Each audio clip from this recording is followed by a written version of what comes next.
Hey guys, how's it going? Today we have a bunch of beautiful things to plant out in the garden. We've got an evergreen, some shrubs, and a perennial, all of which require a full sun location out in the garden, but I wanted to start here underneath the shade of the mulberry because it's nice. It feels good under here. It's supposed to get hot today. But we've got two buddleias. Honeybees already after that one. We've got one variety of hardy geranium and a Japanese white pine. So our butterfly bushes are so pretty. I've actually already got both of these varieties in the garden, but they're such high performing plants that I want to add more. I love the color. I love the structure of the plants, the texture. We've got ruby chip right here, which only grows about 2.5 feet tall by 2.5 feet wide. So almost more like a perennial. You can tuck it in closer to the edge of a border and still have that wonderful butterfly bush look. And then we've got Miss Violet, which grows a little bit bigger, 4 to 5 feet tall and wide. And it also has longer blooms, but that's still smaller than some of your other great big butterfly bushes that you can get. There's some that will grow, what, like 10 to 12 feet tall. That's so massive. It's nice to have some that are a little bit smaller. But the nice thing about these plants is that they're just a low maintenance, no fuss plant. The only thing that they really require is full sun and well draining soil. Other than that, I mean, ours are just starting to color up. So right at the end of June, they start getting color on them, and then they are in bloom for the rest of the season without needing to be deadheaded, without needing to be fussed with. They don't need especially fertile soil. They're not fussy about that. They're drought tolerant once established. I mean, we'll do consistent water this year and then fairly consistent next year. After that, they're just they're so easy to take care of, and I just appreciate plants like that so much. And they're both a zone 5 through 9, and typically our buddleias we have to cut back quite far every single year, almost down to the ground, but every single year they flush back out in glorious bloom and get to their full size. And it actually makes them a little bit easier to take care of in that way. They bloom on new wood. There's no real guesswork when it comes to pruning on those. If you live in a little bit more of a mild climate, you may not have to trim them back that far, but they are a late one to break dormancy. So it's one that you kind of want to wait and see if they start to leaf out, and then you want to cut them back down to the first set of strong leaves that are coming out. Some years is different than others, and some years we don't have to cut them back as far, but typically we cut them back pretty decent distance. Our next one here is a hardy geranium called Ballerina. And we already planted some of these out earlier this spring. And I think I mentioned when we planted them that we needed more and that I was gonna save some space to make that drift a little bit larger once I could find more.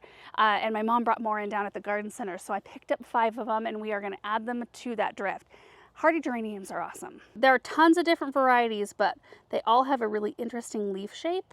They usually are in color for most of the season. They'll give you amazing fall color, and some of them are evergreen. So some of them will give you 4 seasons of interest. And this is a smaller growing variety. So it grows about 6 inches tall, 10 inches wide. So we've got it tucked in at the front of a border, and I just think they're awesome. And they're a zone 5 through 9 as well. And then our last variety here is the Japanese white pine called Koru. Grows about 10 feet tall by 8 feet wide. And it's really irregular in its growth pattern, which gives it such a neat architectural shape. I like that. Sometimes I want them to look more like Christmas trees, and sometimes I want them to have a little bit more character than that. And this one produces big cones. You can see them starting right here that are very bold. And I love the bicolor needles. That blue-green, the blue in the needles just gives it such a glow quality. Hardy to zone 5.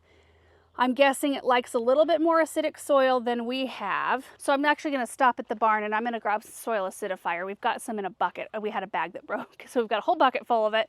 So I'll probably grab a scoop of that and we'll add it into the soil around the root ball, as well as our biotone starter fertilizer. I do have that, our kneeling pad, and then we get to use our new augers. This is the 9-inch and this is the 7-inch Garden Answer Edition auger that we just launched, I think last week. And we've used them a lot in the production process, but this is the first time we get to use them in a video. So exciting. For example, the 9-inch auger here, the old one weighs 3.5 more pounds than this one does. And ours is 8 inches longer, so it's so much more comfortable to use. So anyway, I love when we can figure out ways to make the job easier on us. The other thing I did want to mention is it's gonna get hot today. It's gonna get close to 100 degrees, if not reach that today. And we typically keep planting. It doesn't matter what time of year it is. If we can dig a hole in the ground, I mean, we were out here first week of January moving trees around. If we've got a window of time where we can do it, we do it. And I feel like plants are better off in the ground. They're cooler, you know, with their root ball surrounded by soil all the way around, rather than, you know, these plastic nursery containers. Oftentimes with plants we're holding over, we have to water them a couple of times, maybe 3 times in a day to keep them happy and healthy. So it's a lot more work on us to keep them that way. So I think watering is just the most consistent, needs to be the most consistent thing. And as long as they're getting plenty of water, they usually do just fine. All that said, let's run out, and I think I've got the perfect spot for that pine. You ready to do some digging? I'm ready. Hey, do you think we'll have time to maybe do those 2 big beech trees too? Yeah, they get big, don't they? Yeah, but I think I've got 2 great spots for them. Do you? Yeah. I'm ready to rock. Perfect. We gotta grab some soil acidifier at the barn real quick for this pine. Oh, okay. Also, this is my my cool off system right here. Battery operated fans are awesome.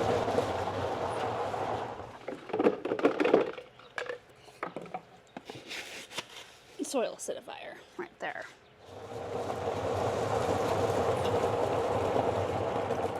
I swear these are looking more full in just a couple of days since the last update. Yeah? Look at that. Yeah, I think that one is big time. My goodness.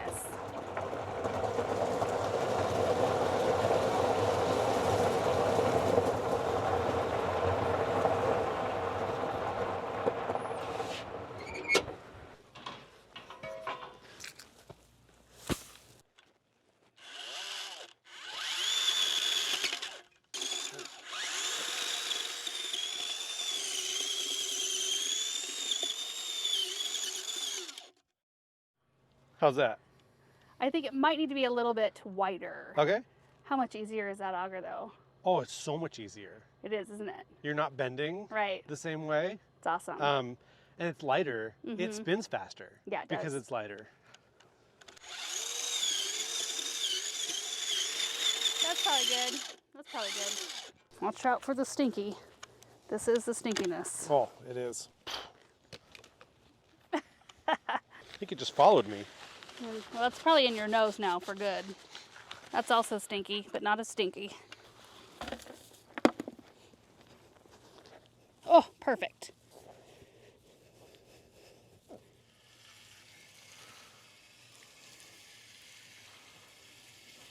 Oh, that pine looks perfect right there. I absolutely love it. There's so much green in this area, you know, with our heptacodium. There's a quickfire hydrangea, Norway spruce. We needed to break it up a little bit. And I did add the Midnight Masquerade penstemon, the perennial right in here that's got the red in its leaves. So we added a little bit of different color contrast right there. But I think that this is going to add some beautiful height and structure and winter interest in this space. I mean, we've got a lot of winter interest right here, but this will add the blue winter interest. Okay, I think we're going to plant probably the buddleia next, the mist violets. Start with the big stuff and work our way down.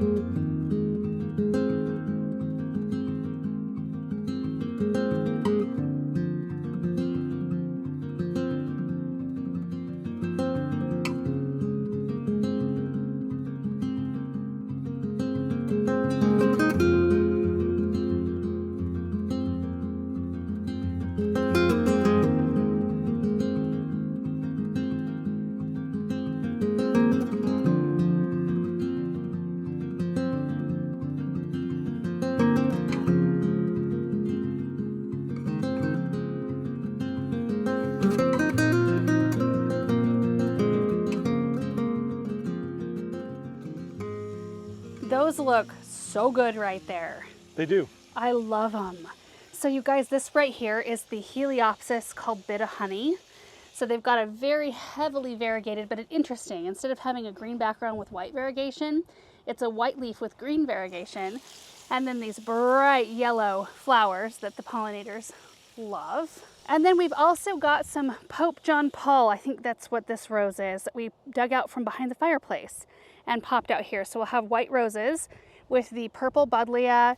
These are the alliums that we dug up, divided, and transplanted earlier this spring. They look great. We've got some cat's pajamas nepeta in here. It's just really coming together. Also, the grass is a Desert Plains pennisetum. And I can't remember what kind of spruce this is, but this year in particular, it's put on so much growth. Look at this. This is all this year. Isn't that wild? Yeah, I feel like that evergreen could have either died this year or done that. It Why? kind of just was sitting there. Why died? Well, it just was sitting there, kind of like, you know? Yeah. Like sometimes plants do that for a couple of years for us. We'll plant them and they just sit there and you're like, is it doing okay? Uh-huh. And then all of a sudden it just like Takes off. takes off. Yeah, I'm loving it.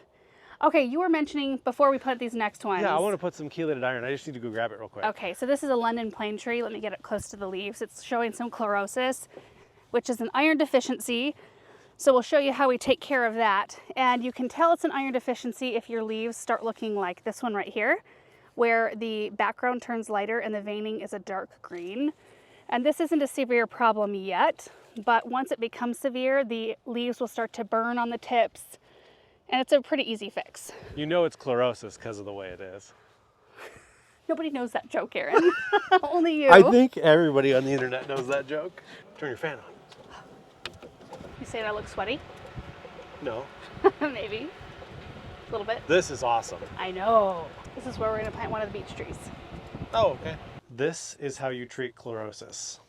EDDHA iron. Now there's another one of these that says 10% on it. It's iron chelate, and but it's not the EDDHA. And I one time bought that thinking I was getting the right thing, but I wasn't.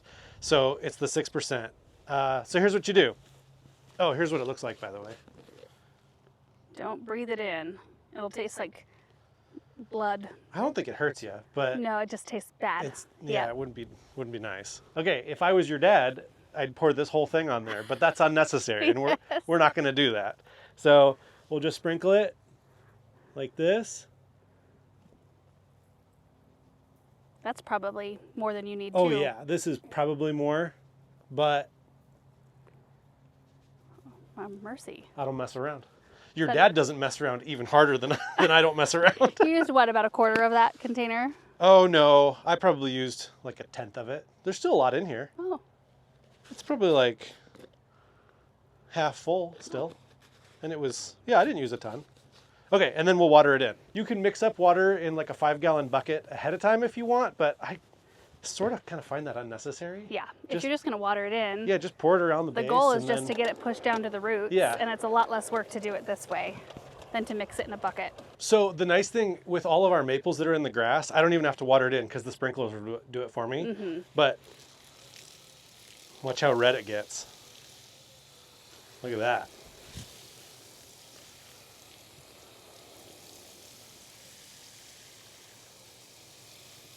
We thought this tree was dead this spring. It leafed out, and then we had that weird 27-degree cold snap, and it killed all the leaves that were on it. And then it sat here for a very long time.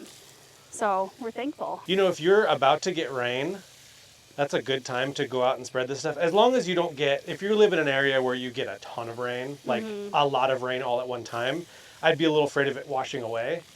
But if you're gonna get like a reasonable rain, then you don't even need to water it in. I was just noticing we're starting to get that really neat bark appearance, Aaron. Look at that. Oh, I like that. Isn't that cool? It's like camo. Yeah, There you go. very nice. That's how you do it. Little And side then, note for today. It'll be nice and dark green. I would do that if you're actually having a legitimate problem. I would apply it every week or every 2 weeks until it's fixed.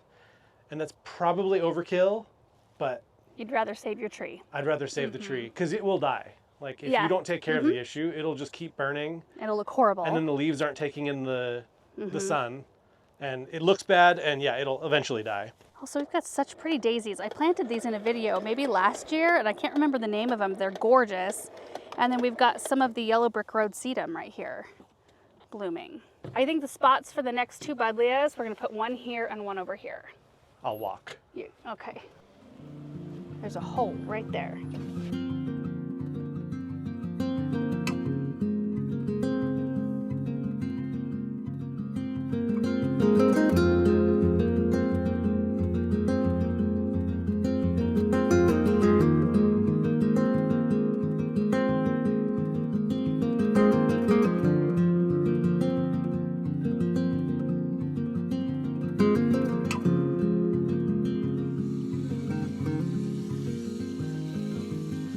Okay, so there's our next one right here. And we've got some beautiful echinacea. There's some agastache in here, Niagara Falls panicum. We have a project in mind that we are going to be doing in here later this year. We might plant one of those beech trees that I was talking about earlier, maybe today. Let's do it. Where the sumacs were. But real quick, here's the other one. And that's really perfect in here.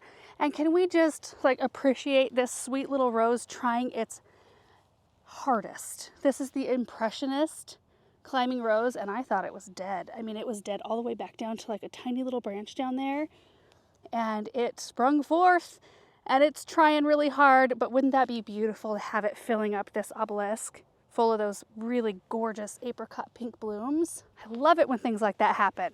Okay, we're gonna head to the other side, I think, to do the rest of the buddleia and the hardy geraniums. Just kidding. I think that these buddleia would be beautiful worked in this area right here. We've got some of the cashmere pink superbena.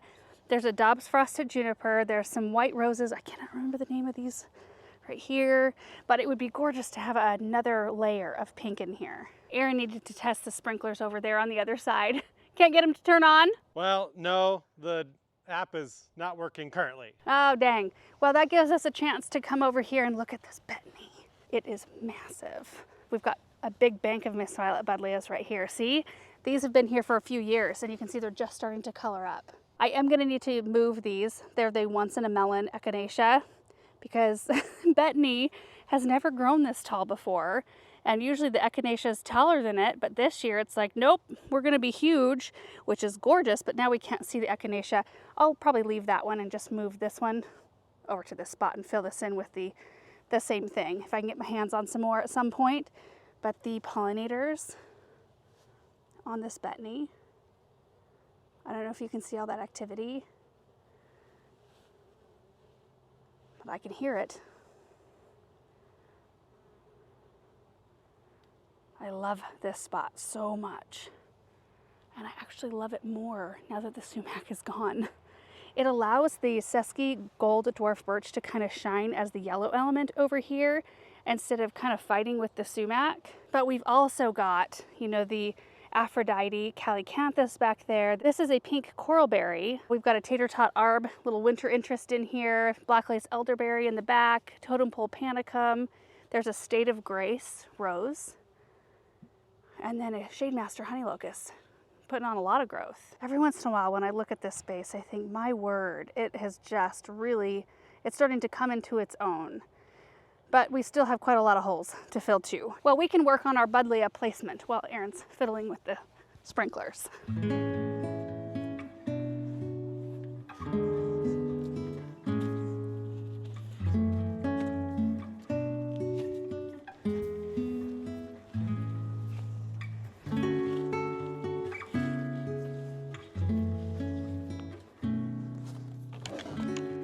I'm also going to swap to the 7-inch auger because I don't think we need a 9 for this size.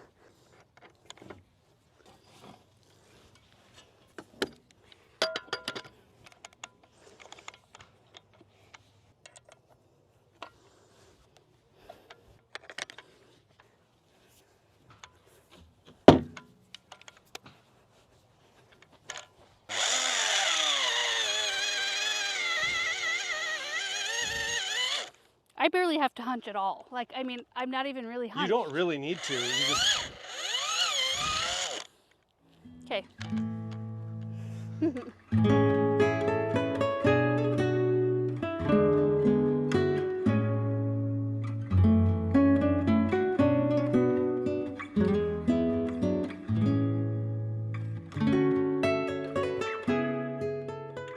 You know, I feel like we could do, like, okay, hear me out. Guys pay us money to come and dig holes with the auger. It's like Topgolf, but for augers. They should buy their own auger. Well, but it's cheaper.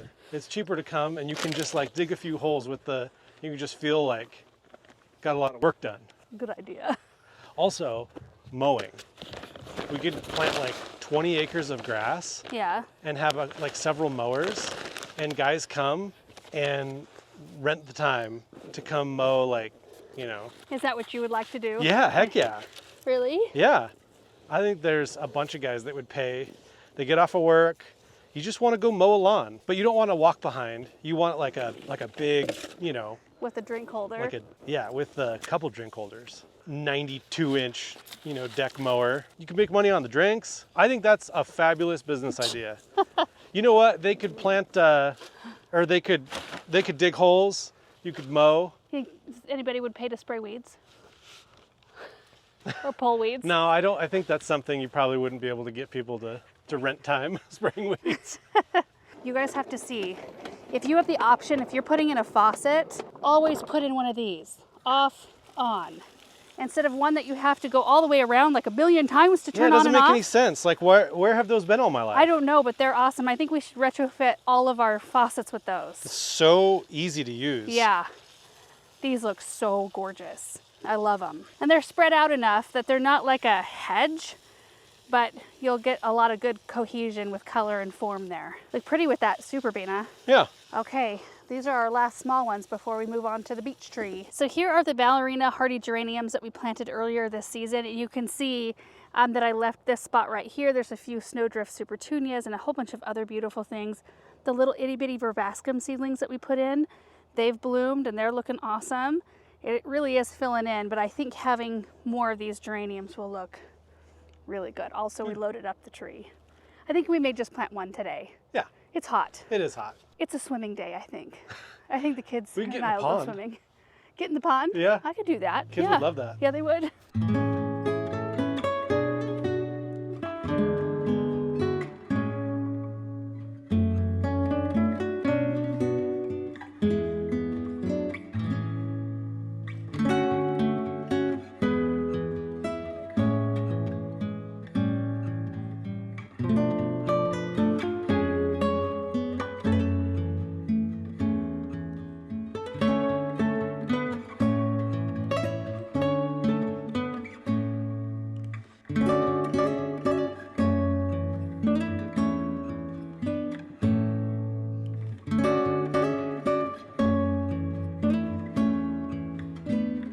Okay, well, there we go. You know, you could fill up the whole area with this, but I think we've left just enough space to do a drift about where those snowdrifts are. So we can do something else in this space just to kind of end it off. Here comes Aaron with the hose. Doesn't make any sense that the sprinkler is so far away from the grass. I know. Is that where we originally... I don't know. I don't know what the deal is with that. That's too far off from the rest of Yeah, the trajectory. we'll have to fix that. That is so weird. I mean, I guess, you know, you haven't had anything planted here, so it hasn't really mattered. No. All right, done and watered in. So our last bit for today is the beech tree, which this is a Rivers Purple Beech. Let me show you the tag here. So pretty, grows 50 by 40. I love the ending shape there, you can see. But it says that it's a deep purple in the spring and it holds a good purple bronze throughout the summer. And then the bark turns kind of a silvery color. So it'll be really pretty in the wintertime. I think this is gonna go where the sumacs were. I think we could go set it there, Aaron, and see if we like it. Okay. And what we'll do, since we can't get the tractor into that area because we'd have to drive it on the grass, I think we can use our 9-inch auger and we'll just do 4 holes right in the same spot. Okay, right here. You excited about this big shade tree? Yes. I am too. Are you excited about this big shade tree? I am. Where do you want it? Well, I'm kind of thinking like right in this realm right here, sort of in between this trio of where the sumacs were. Right Do you there. want it a little closer to the, I feel like it To the edge? Should go like here. Well, we can scoot it around, see what we think. Oof, that's a heavy beast. Do you think it needs to be right in here? Mm-hmm. Yeah, that looks really nice. Well, I'm gonna walk around real quick. Okay. See what it looks like from different angles. Yeah, and that gives us plenty of space for the other project too. Right. Like for every foot that you go this way, it just gives you a little bit more room. Love it. Cool. Got it? Yeah. All right, so we're gonna try to do this with the 9-inch. So like right in. Yeah, just kind of hollow out that area, I suppose.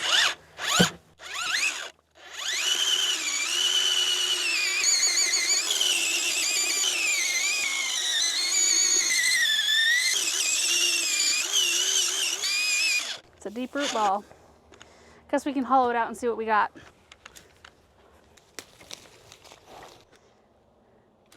I love that birch tree. It's so pretty.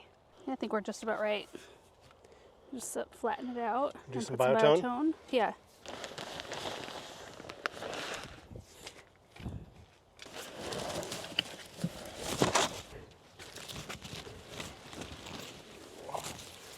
Oh yeah, it's perfect, Aaron. Oh, isn't that beautiful? That'd be great.